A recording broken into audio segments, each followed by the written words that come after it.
যে একটা কিছু দান করলে দানের মাহাত্ম্য, একটা কিছু নয়, দান অনেক প্রকার, দান কয়েক প্রকারে হয়।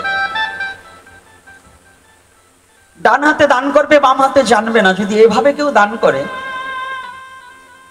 অনন্তকাল বিষ্ণু চরণে তার স্থান হয়।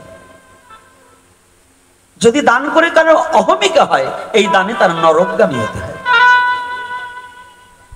যদি কেউ দান করে অহমিকা করে, আমি দান করেছি, এই গর্ব যদি থাকে, ভিতরে যদি বিন্দুমাত্র অহংকারের সৃষ্টি হয়, আমি দান করেছি, অমুককে এটা দিয়েছি, আমি দিয়েছি, তাহলে তার নরকগামী হতে হবে, ওই দান নিষ্ফল হয়ে যাবে।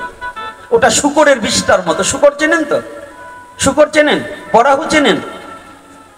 এদেশে শুকর চেনে তো? আচ্ছা, শুকরে যদি পায়খানা করে, এটা কেউ ঘরে আনে? গাভীতে পায়খানা করলে ঘরে আনে। তাই দান করে যদি কারো মনে অহংকার জন্মায়, ওই শুকরের পায়খানার মতো হয়, ওটা কেউ তুলে নেবে না। কথাটা কি কষ্ট পাচ্ছেন বাবার? পরিষ্কার কথা তো হচ্ছে।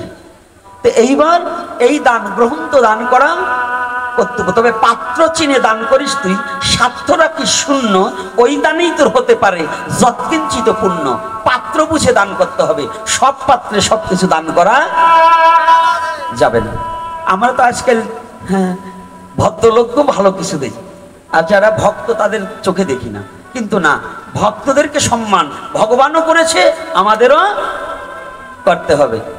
তাই ভক্তের সম্মান যদি করে, সেই হেতু আজকে বাবা শ্রী শ্রী রামচরিত মানস এটা দান করেছেন, তৎসঙ্গে পাত্র, বস্ত্র এবং ফল।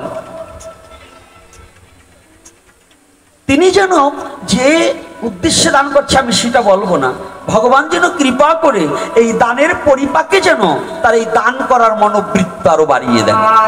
জয় নিতাই গৌর হরি বল।